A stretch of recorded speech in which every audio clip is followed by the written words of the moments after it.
Bienvenidos, mis amigos. Me llamo Jeff. Welcome to my vlog. Wow. Just so you know, I am half Cuban, and it has taken me nearly, I'll be 33 in March, and so it's taken me almost 33 years to finally commit myself to being able to speak half of my family's native language. My problem is I feel like I can't speak Spanish unless I do like some ridiculous caricature of a voice like I just did, which is maybe something I need to look at. Speaking of looking at things, tonight I wanted to talk about an experience I had earlier this year back in the springtime. And I want to talk to you about what a piece of ice taught me about myself. And you're probably like, oh, that's kind of weird, Jeff. What could a piece of ice possibly teach you about yourself? Back this spring, someone very near and dear to my heart purchased access to an online mindfulness course through the UCLA Extension program. Mindfulness has been a part of my lifestyle for a long time, and I was really excited about this opportunity to kind of just dive in to the course and get a refresher and hopefully learn some things. And actually what I learned and what I got from the course was way bigger than I ever would have dreamed of or imagined. And in some cases, some people wouldn't want this to happen because it forces you to acknowledge things about yourself that maybe you're not just quite ready to look at yet. In this course, a couple weeks in, the teacher wanted us to go to the refrigerator and simply grab a piece of ice, and we're gonna do an exercise on being mindful about this piece of ice in our hand.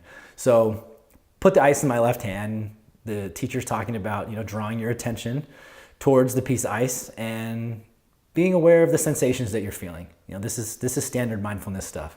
What does it feel like? Is it smooth? Is it rough? Is it square? Is it a block? How big is it? How heavy? Is the ice melting? Just bring your attention to these sensations. So I'm doing this thing, and at some point I recognize that, man, my hand is it's starting to sting a little bit, and it doesn't feel good, but it's okay. It's okay. I need to figure out what's here. So I keep going. And I hold on to the ice a little longer, and I'm thinking, okay, well now it's starting to dribble down my arm, and I feel the sensation of the water dribbling down my arm, and man, it stings a little bit. It's kind of uncomfortable now, but okay. And then, now it's getting a little smoother, and man, my hand's kind of starting to go numb. And all of a sudden, in the middle of this in this mindfulness mind chatter, I just stopped and asked myself, and I was like, dude, why are you still holding the ice? Because it hurts. It doesn't feel good anymore. And it was like this light bulb went off in that moment. And I recognized, holy shit, man, completely unconsciously and for no reason, doing this silly little mindfulness exercise, I recognized I'm pretty good at just kind of overriding pain without even thinking about it and just powering right through, even when there's just no reason at all. And I was like, damn, that is something that I seriously have to look at. And I do. And, I'm not going to pose a question or a problem without offering some sort of a solution or find one. So of course, I'm doing the deep dive, and I'm like, okay, so what does this tell me about myself? Because that's an important question to ask. And I would imagine, as some of you are hearing this story, you're probably already thinking of the ways in which you hold on to ice in your own life. And those times when you're bearing your own pain or someone else's pain and suffering, and you kind of just grit your teeth and you put your head down and you keep going. So it's like, okay, well, where does that come from, And, when I start to think about it for me, I think one thing is, culturally, as a man in this society and a man in our culture, it's like, well, dude, you just don't acknowledge really pain. You don't acknowledge pain at all. You just power through it. Whether, you crash your bike, you scrape up your knees and you got to pedal back home, because you're 2 miles away from the house, or you're in a big football game, it's the playoffs, your team needs you, your shoulder's falling out of the socket, but suck it up, man. This is the only time you're ever gonna get to play for, a potential high school football championship. And I think that a lot of that is that mentality, and the programming is so deep that I don't even think about it. That for some, like I said, some silly little exercise holding ice in my hand, I'm willing to just automatically override my own pain just to kind of see what's going on the other side, because when you get pain, you're supposed to just push through it and you don't acknowledge it. And I think the big lesson in this for me, and I kind of wish I would have maybe heeded this warning at this time in the springtime, because one, it ended up happening for me personally and professionally, where I had some situations where my inability to kind of fully acknowledge my pain and to be totally vulnerable and say, hey, look, this really, really hurt. and it's not okay. My inability to do that, when I first initially felt those feelings, ended up leading to tension, and it ended up, it leads to tension and resentment, and emotions that don't get expressed, that end up getting expressed at some point, because anytime there's tension, there has to be a release. And it's something that, I've worked on for a long time. My own mindfulness practice, my own meditation practice, my connection to spirituality, a lot of it is about inner looking, and trying to see yourself clearly as much as you can, being able to try and look at yourself objectively and say, okay, like, where's my shit and what's my role in this situation? And that was a really big lesson for me, and it continues to be a lesson.